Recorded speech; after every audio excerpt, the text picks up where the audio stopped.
Tesla's Cybertruck is hitting roadblocks. According to the Wall Street Journal, the EV maker is delaying deliveries for its newest vehicle and not telling buyers why. It's unclear how many buyers have been affected by the delays, but it just adds to the growing list of concern for Tesla investors. Tesla shares closing down nearly 3% today. The stock just a hair above a $500 billion market cap amid growing struggles across the entire EV landscape. Both Lucid and Rivian hitting all-time lows this week. Tough out there for everybody in this space. With me tonight for more on Tesla's latest stumble is Gerber Kawasaki President and CEO Ross Gerber. Ross, thank you for joining Last Call. Your firm has been divesting out of Tesla recently. First of all, tell me how much Tesla you own right now. Currently, we own a little over 300,000 shares.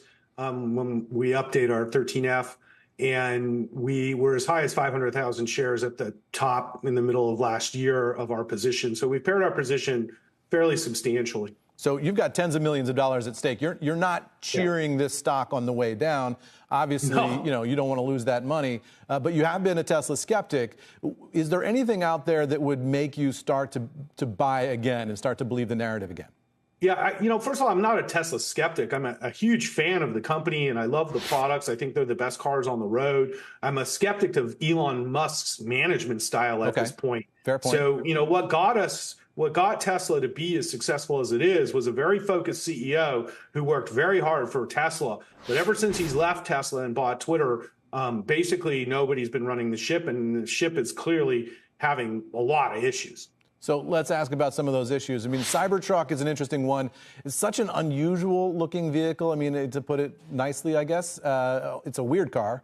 And a lot of people said, this is either going to be just a huge hit. There's just buyers out there that we haven't identified in the car market before who are going to love this thing and they're going to flock to it and it's going to turn the stock around completely.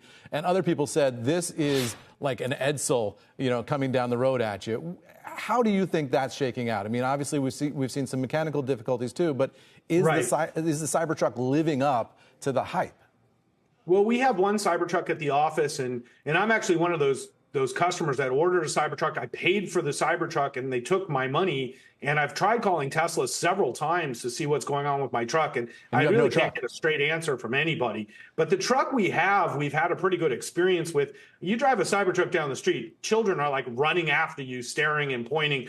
I've never seen the consumer excitement around a product like Cybertruck, which doesn't make it any less polarizing of a vehicle. My wife is not happy on buying a Cybertruck. She's like, what are you going to do with this thing, Yeah, right. But it's a niche vehicle. It really is a niche vehicle. It's not a real truck that truck people would buy. And that's what it really is. It's the question is, are there just other people out there?